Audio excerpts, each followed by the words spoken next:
आजकल छत्तीसगढ़ में आरक्षण का मुद्दा कह रहा है। रमन सिंह जी ने एक राष्ट्रीय अखबार में बयान दिया है और governor can not sign the bill on wish of CM.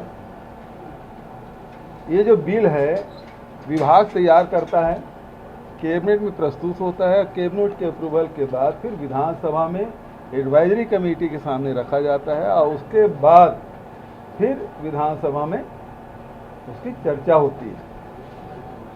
जहाँ तक कि आरक्षण बिल की बात है, सारी प्रक्रिया पूरी की गई और विधानसभा में सर्वसम्मति से पारित किया गया। ये मुख्यमंत्री की विश से नहीं हुआ है, ये विधानसभा के द्वारा सर्वसम्मति से, और सभी लोगों ने भाग लिया।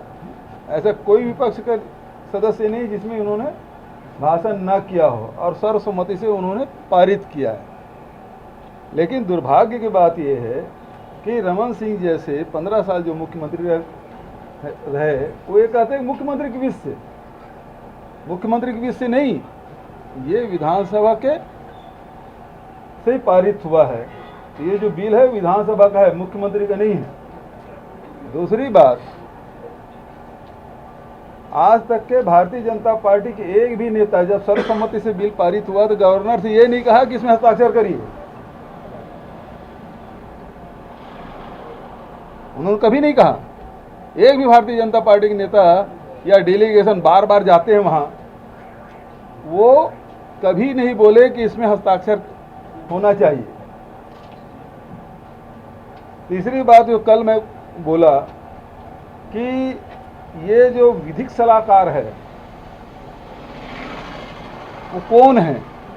ये विधिक सलाहकार एक आत्म परिसर में बैठते हैं और राज्यपाल जो है वो भारतीय जनता पार्टी के नेताओं के दबाव के चलते हस्ताक्षर नहीं कर रहे।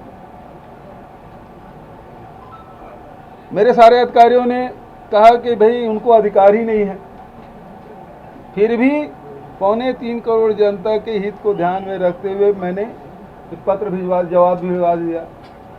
अब उसमें पता चल रहा है उसमें फिर से मीन में एक निकालेंगे, फिर जवाब भेजा जाएगा, फिर मीन में एक निकालेंगे, फिर जवाब भेजा जाएगा। कुल मिला के राज्यपाल को हस्ताक्षर नहीं करना है तो वापस करें बिल।